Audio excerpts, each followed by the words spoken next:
Hey there, welcome into Unpaid Interns on this Wednesday afternoon in the middle of February. And believe it or not, in this weird 2020-21 IU sports schedule, men's soccer right around the corner. In fact, they start off their season on Friday against Wisconsin. And who better to talk about the team than their head coach? Todd Yeagley, in his 11th season at IU, joins me today. Coach, it's great to have you on. How you doing? Good, Griffin. Thanks for having me. And I'll start with this, Coach. You know, I mentioned it. It's been 13 months, 14 months since you guys have hit the pitch. I mean, what's the atmosphere around the team with the season opener on Friday against Wisconsin? They're ready to play someone else. I can tell you that, Griffin. They've been kicking each other for a while. Yeah, I mean, you don't really know where you are until you play someone else, because obviously when you're mirroring your team or you're working on certain phases of the game, your second team knows what you're looking to do. So you got to be able to play someone else. And thank goodness it's finally come, and the guys are excited. Hopefully we don't have too much kind of nervous energy, which certainly could happen the first game. We'll try to manage that the best we can. But yeah, they're excited to play a game.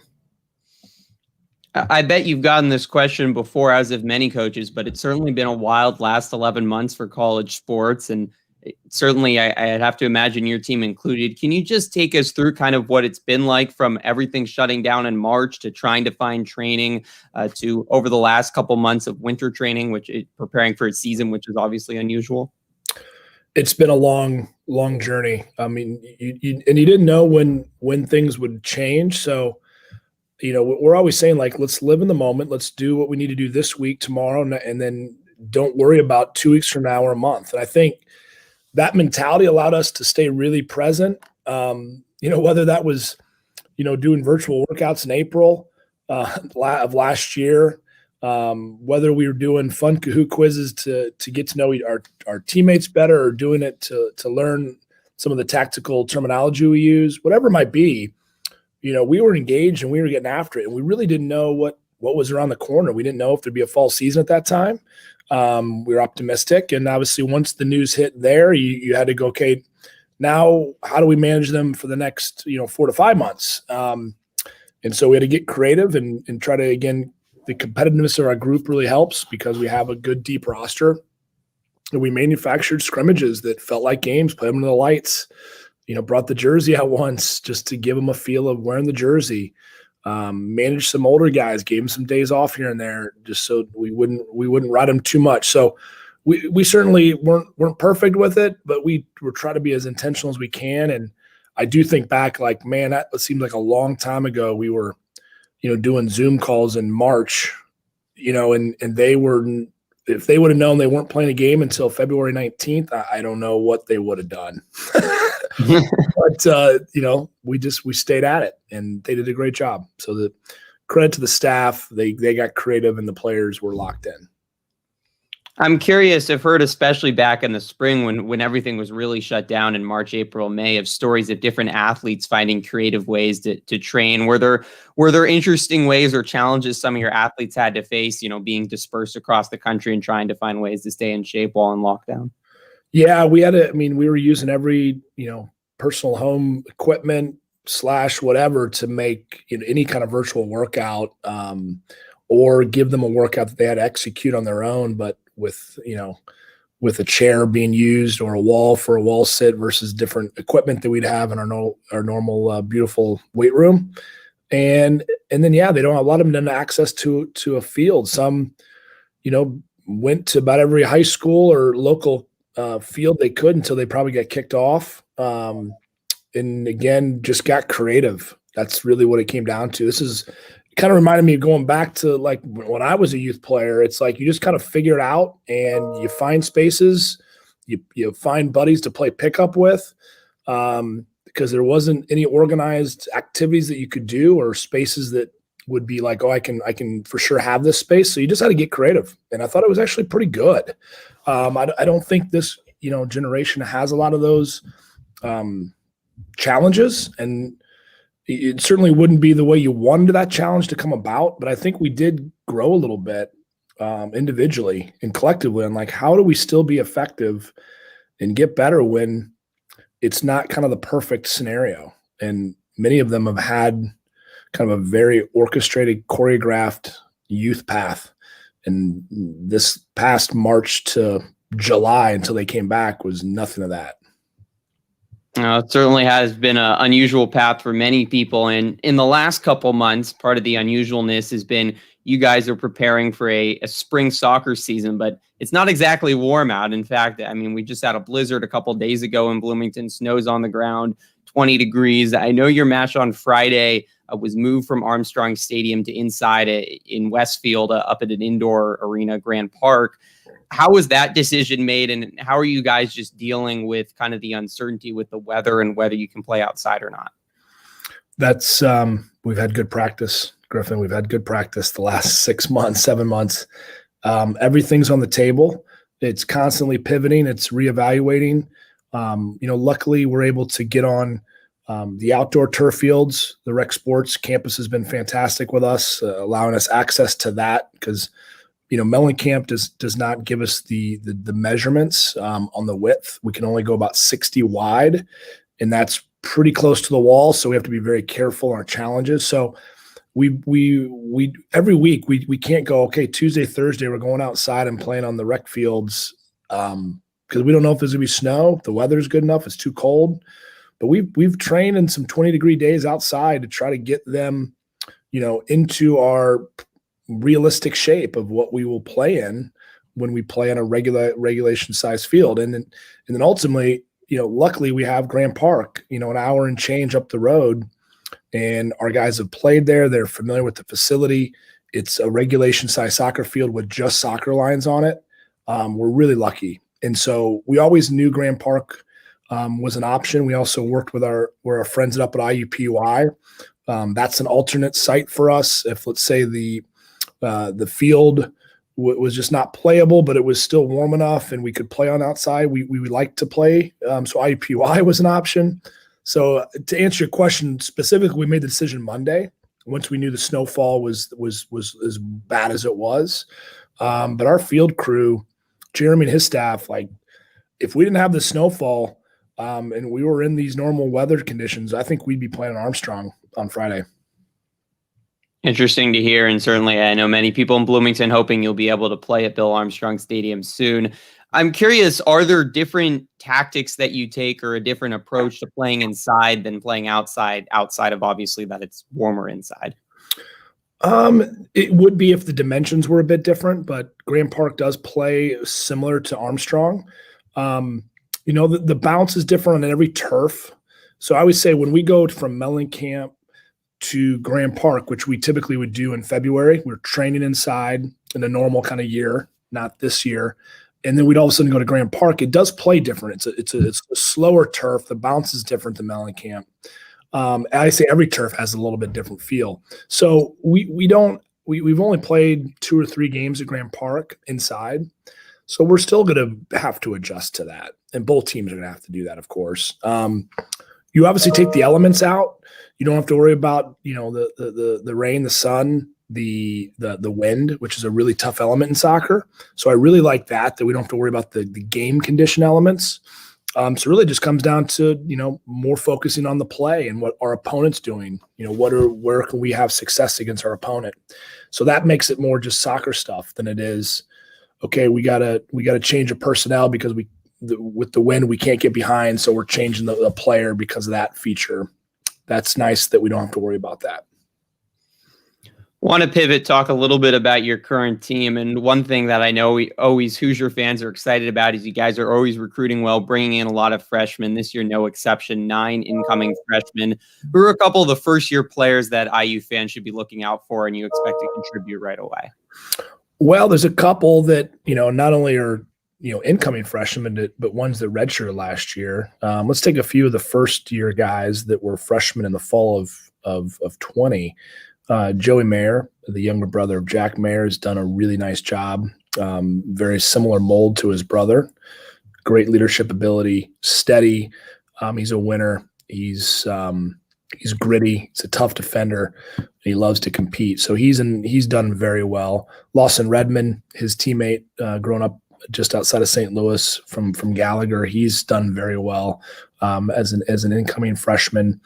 But some others that, whether it's Emerson Nieto, Kyle Folds is injured right now. He had some good spells.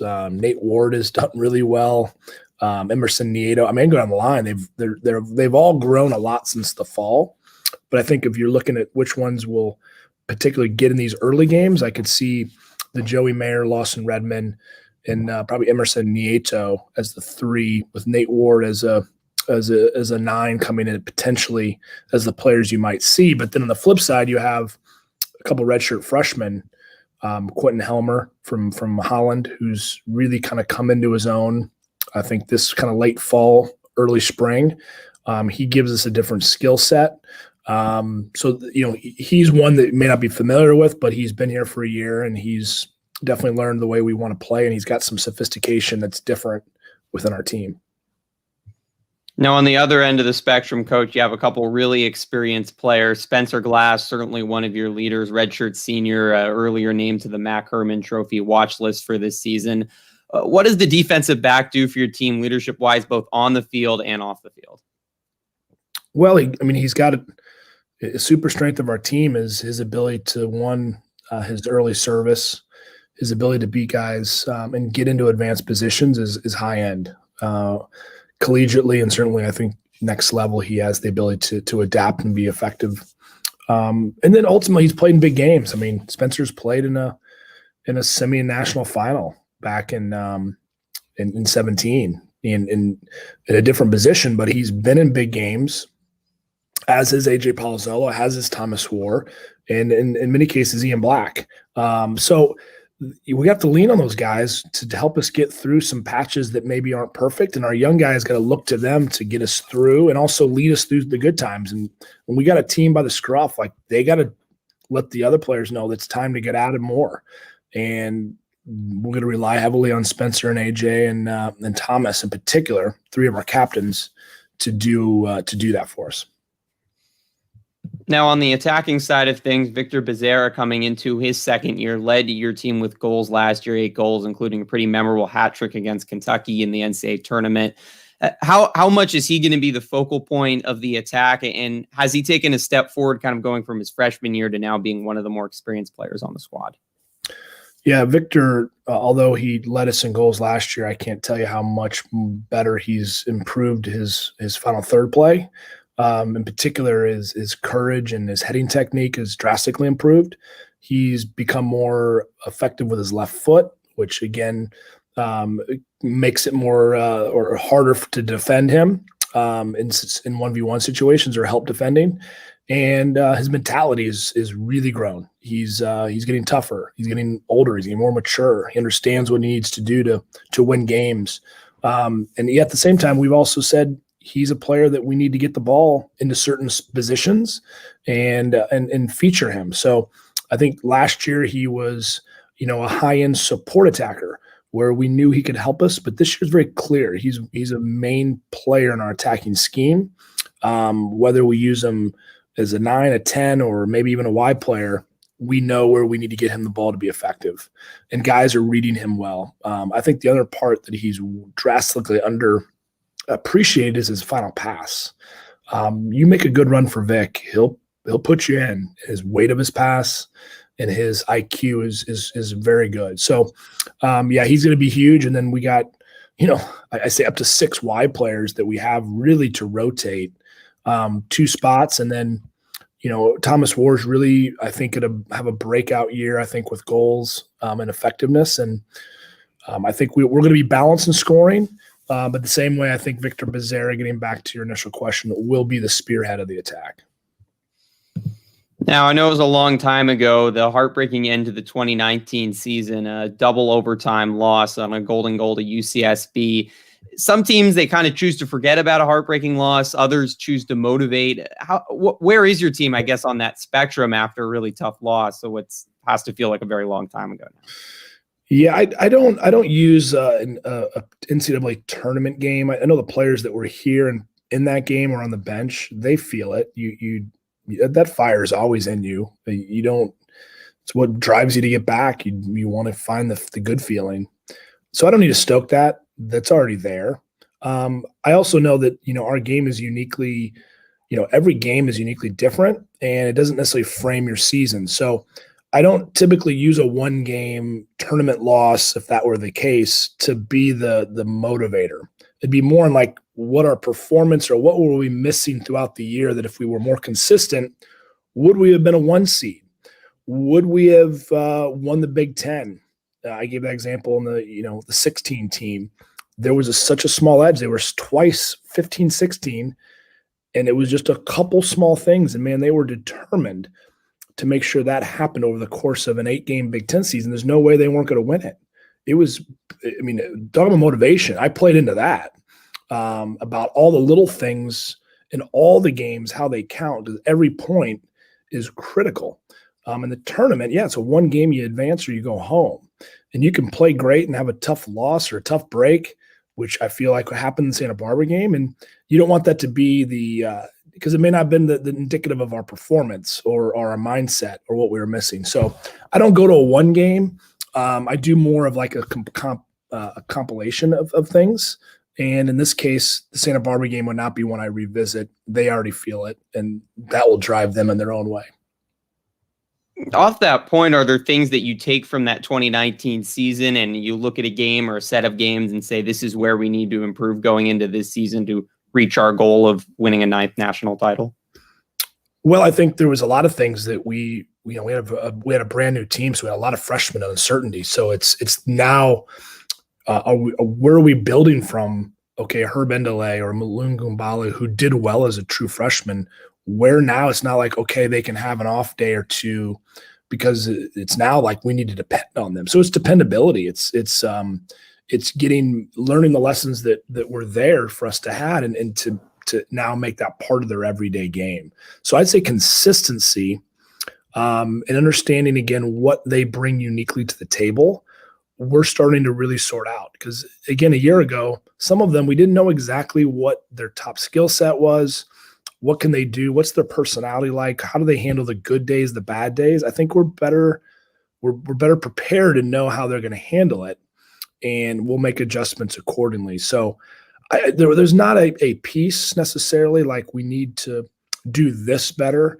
I thought we were balanced. I thought we were tough. I thought we were disciplined. I did think we could be a little bit more dynamic on the right side, and I think we've added that with Nick Sessick, although Simon was very good for us. I think Nick might have a final pass or an assist in him a little bit more than Simon. And we're definitely emphasizing that.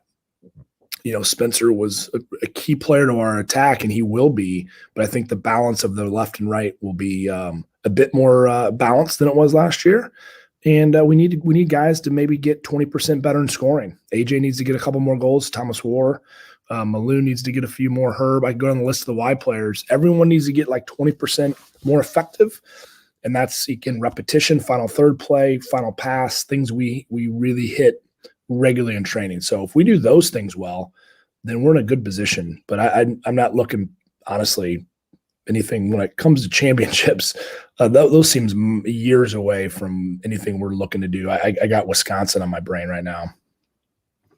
One more specific player I want to ask about, your goalkeeper, Ramon Celentano, took over the starting goalkeeping roles last year, halfway through the season as a freshman.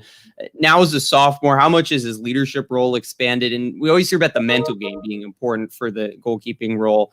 How important is that? And kind of what have you learned about him as a player in person? Well, Roman is off the field. He's very quiet. He's incredibly driven. We have to tell him to get out of the weight room, and he's trying to get extra sessions. He wants to stay later at practice. I love his work rate. I love his mentality. But he's also very quiet in how he goes about it. So really for him, it's getting out of his comfort zone of what he prefers, and that's for the other guys to do a lot of the communication. He just does his job. Now I'm trying to get him to do his job better, and about 3 other jobs clicked in more effectively. And that's not been easy. We're making strides, but it's still not in his natural DNA to be the alpha of the back line. And because we lost Jack Mayer, who was such a dominant personality, we have to have everyone step up. Roman is not going to fill that by himself. No, not close. But the group can.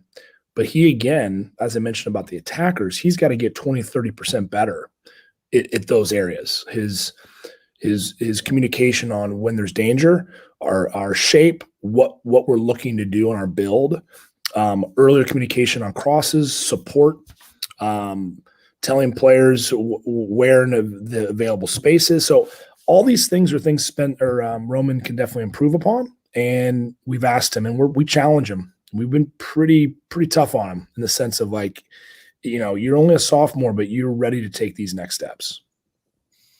Want to shift subjects a little bit. I know the Jerry Tardy Center opened last fall for you guys, the men's and the women's soccer team. What's that been experience like, and how going forward do you expect that kind of to lift the level of the team and in recruiting?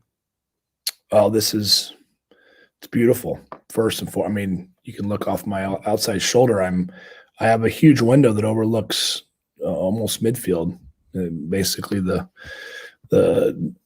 both Erwin and I have the best view in the house on corresponding sides, but most importantly, it gave the players and everyone in the program something to be really proud. I mean, we're a proud program. We've done a lot of great things, but the facility was dated, and Fred Glass and obviously with Scott Dolson, this has been a long time in the making to bring really us to one location. First and foremost, that's the players' locker room, the lounge they have, our offices, our event space, our team meeting room, all is in one place.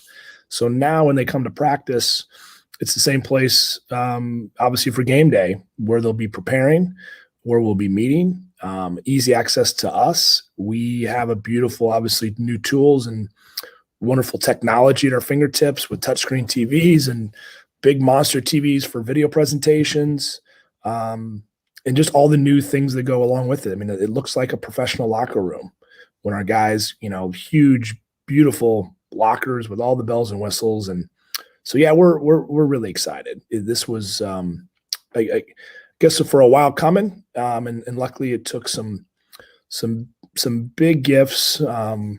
One in particular, our good friends, the Joneses, Jeff and Margaret. Without their gift, we wouldn't be in the Tardy Center, who they named after his mentor. Jerry Tardy was Jeff Jones's mentor. So, very close, connected to this whole project. I remember, going to the administration as an assistant coach with some ideas on what we needed to do to enhance our stadium and to give us really a one-stop shop for our players, staff, and really alums. Because the coolest part is the middle of the facility on the upper level will be a VIP viewing deck for our alumni and friends of the program. That will be a wonderful place for them to meet and hang out on game days. Obviously, not in this COVID world, but once we get through this, I felt that was a must. And this is going to bring everyone together when they come to Bloomington. Certainly seems like some really awesome amenities added around Armstrong Stadium. One cool thing that happened over the pandemic over last summer was the new IU men's soccer documentary, Worth the Wait, aired on Big Ten Network. I really enjoyed watching it about the 1982 championship team and how your father, Jerry Yeagley, brought IU men's soccer from being a club sport to a varsity sport. What was the experience like for you watching that? Obviously, as someone who's been very involved for the program, and obviously your dad who started the program, and how much did the team kind of soak that up and learn from watching it? Well, I think one, it was a phenomenal piece that the Blue Line and Tucker, the main producer, and really the legs behind it, grew up in Ellettsville and went to games as a youth player, and obviously went to the media school at IU and learned his trade and did a phenomenal job. But very emotional for me. I didn't, my father and my family was not involved with the production. We just provided them materials, interviews, but I wasn't involved with anything of the building of it and how the context was. We knew it would be built on the 82 team and kind of then a current surge of what today looks like. And it was a 3-year in the making. And, I finally saw it just before we did the live showing it at Assembly Hall.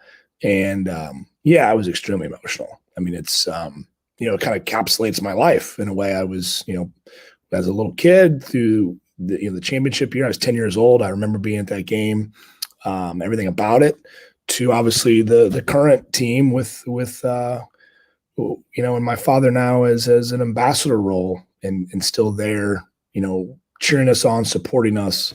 It's a phenomenal piece. I'm so glad it got done to kind of show what IU soccer is about and how we became, I feel, the gold standard of college soccer.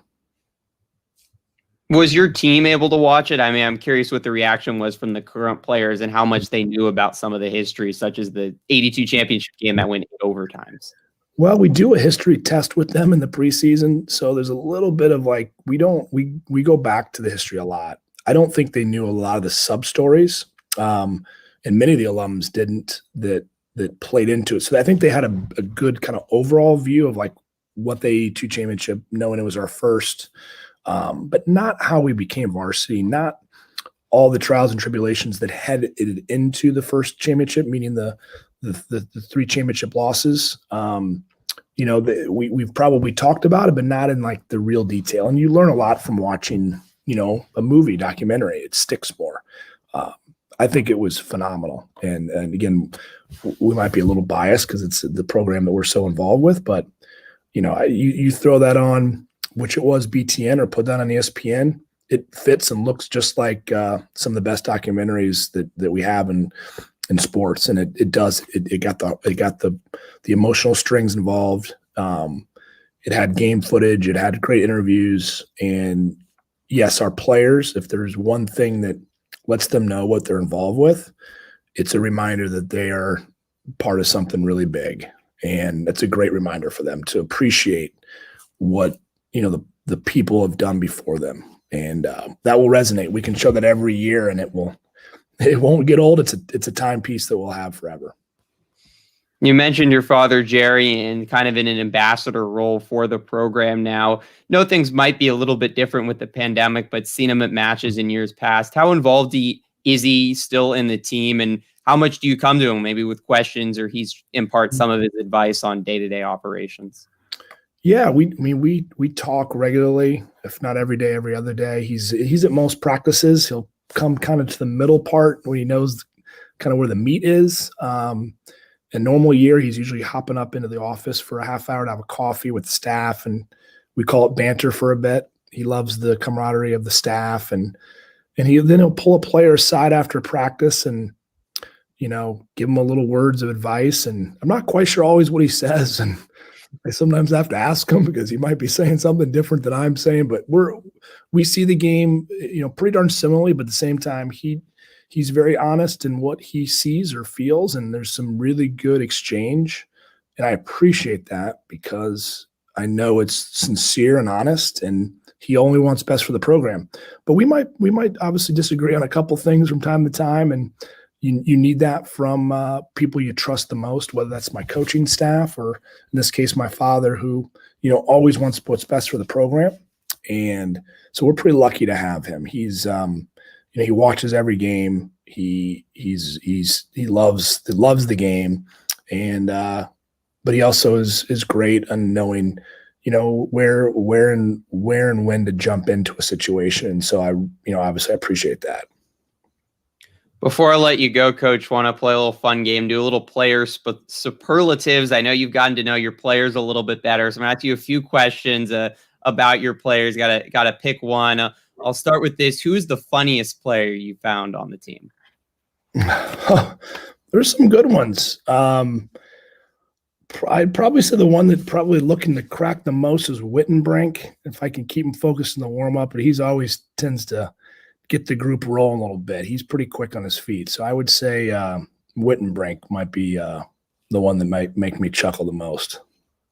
I'd imagine there's been a lot of times for team dinners. Who's the best cook on the team? Well, these guys don't ever have to cook. They're pretty darn lucky. So a couple say they can cook well, but I've actually never seen it or tasted it. Maybe it's a good thing. So I'm going to have to say I don't know on that one, although a couple claim. But I would just be passing rumors, so I'd hate to do that. So I would say unknown on the best cook. All right, and last one for you. Who is the best dancer or singer on the team? Oh, well, we had a really good singer, John Bannock, who just graduated. Joe's quite the musician. He does a lot of stuff with he seems to do it. And then I'd say after that, it's hard to say if there's one that sticks out, but I would have gone John Bannock. Obviously, he's graduated, moved on. After that, the dancing part, a lot of them, again, think they're pretty darn good, but I haven't seen a lot that impressed me too much. But again, I've not seen them in their full element. So again, I'll leave that as up in the air. Well, maybe after a big win, we'll see a dance off this season. You'll get a good idea of who's the best dancer on the team. Yeah, I would like that. Well, Coach, we really appreciate your time today. Best of luck on your season starting on Friday, 1 p.m. at Grant Park against Wisconsin. Thanks so much for coming on today. You got it. Thanks, Griffin. Take care. You too. Bye. Thanks. That will do it for today's episode of Unpaid Interns. Thanks so much for Todd Yeagley for coming on the show today. We will be off on Friday, so check again on Monday for another episode of Unpaid Interns. Of course, if you missed any of today's episode or any of our past episodes, you can check them out on the IU Sports Media YouTube page or our Twitter page. Or if you prefer to listen, you can listen to them wherever you get your podcasts. We'll talk to you again on Monday. Until then, have a great weekend, everyone. So long.